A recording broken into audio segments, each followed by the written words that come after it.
It has the potential to take humans further than we ever thought possible and to tackle all of the world's biggest problems. We are talking about science.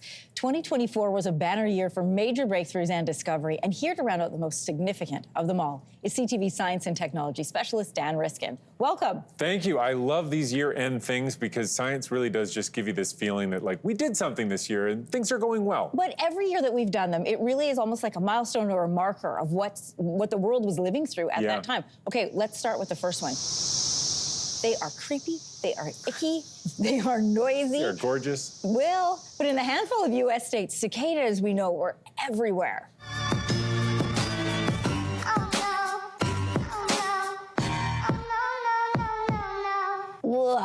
I remember the video of people walking over carpets of them and the crunch. Why were they so out of control this year? Oh, they were, what a gift from nature. I mean, so you have these different populations of cicadas, and part of their game is they live underground sucking sap for almost their whole lives. Then they come up, they mate, and then they die, right? And so some species or some populations only do that every 13 years. Other populations only do it every 17 years. And so it's very rare that the 13ers and the 17ers are doing it at the same time. That happened this year. That hasn't happened since 1803. It's not going to happen again until 2245. So look at that. Oh, but if you think of them as beautiful insects that are like helping the ecosystem thrive, and they're just magnificent creatures. And unlike most insects, if you call a cicada a bug, you're correct. They are technically a bug, so they are really bugs.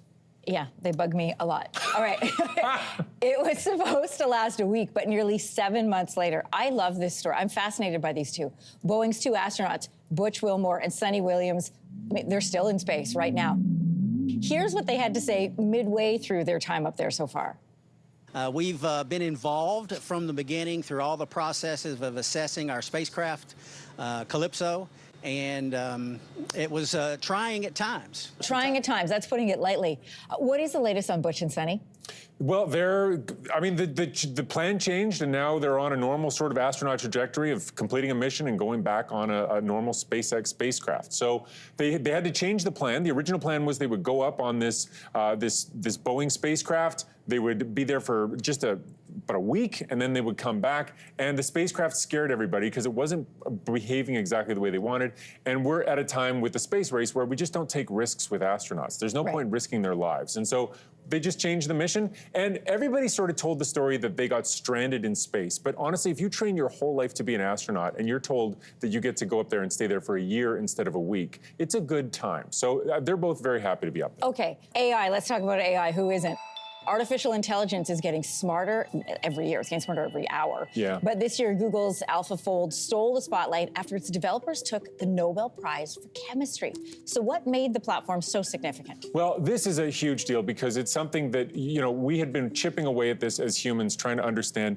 Proteins, what they do has everything to do with their shape, and their shape is just really hard to figure out because they have all these different parts, and they can fold this way or they can fold that way. How's it going to line up in nature?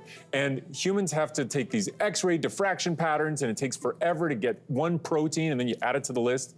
And then just this AI just says, we'll just figure them all out right this, bang. And all of a sudden we have drugs, we have understandings of how the human body works. We have all these tools that just open it right up. So what used to take us forever to chip away at a problem, and we had made just a little bit of progress, all of a sudden the whole puzzle is solved and we can see all of it. And so it's hard to overstate because even before a drug is ever made, you can know what it's going to do. And so you can have AI designing drugs and saying, this will work and it won't interfere with that. Try this one.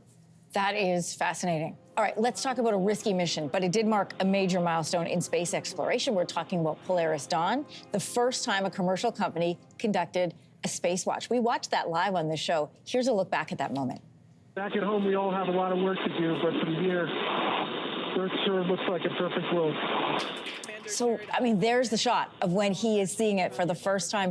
What did this mission accomplish? Well, I think the real significance of it, we didn't realize at the time. This was Jared Isaacman, who has his own private space company. He works with Elon Musk. He goes up there, gets to have this view. He gets to be the first private spacewalker ever. Then he comes back down, and a few months later, Trump announces that he's going to lead NASA. And so this sort of space tourist who seemed like he was just sort of a small character in the history of space exploration is now a major character. And this experience and the significance of it to him personally really has a different significance for all of us now. And so I think it pointed to the way that things are moving into the private realm, but I think it really puts that big question mark on what the world is going to look like when he's the head of NASA. Oh, this is going to be fascinating. 2025 is a good one. Yeah. If you were in its path, it was hard not to notice April's total eclipse. I will forever think of you when I think of the eclipse. You were so excited to do this story back in the spring. Let's take a look at that moment. This has been an emotional roller coaster. It really has. It was cloudy, then the eclipse is about to start, then all of a sudden the sun appears. And it was awesome. And then it starts to go, and then the clouds come back. This is what I remember, is you and Kelsey all of a sudden just grabbing hands. You needed to touch another person in that moment. It was. What do you feel looking back at that? Oh, it was like one of the best days of my whole life. And I built it up. I built that eclipse up for my whole, until as soon as I knew about it, I was like, that's close to my house. I can get to the path of totality. I have to be there. It has to be. It's going to be. And sometimes when you build a day up like that, it never lives up to expectations. It was 1,000 times better than I expected. And we were in clouds. Like, we didn't even have a clear view of it. It is, religious is the closest word I can come to it. It is just magical. And doing it with you guys was just so fun. Kelsey's the best. Oh, she is. And we just had such a fun time. And it's I've done a lot of TV. I've done a lot of science TV. It is like hands down at the top of the list. It's just so exciting. I was so just fun. watching you relive that moment with your eyes closed in prayerful reverence. Dan, this has been a lot of fun. Thank you. Yeah, it's been a great year. Thank you. If you liked that video, make sure to subscribe to the Your Morning YouTube feed, where you can find all kinds of new content posted every weekday morning.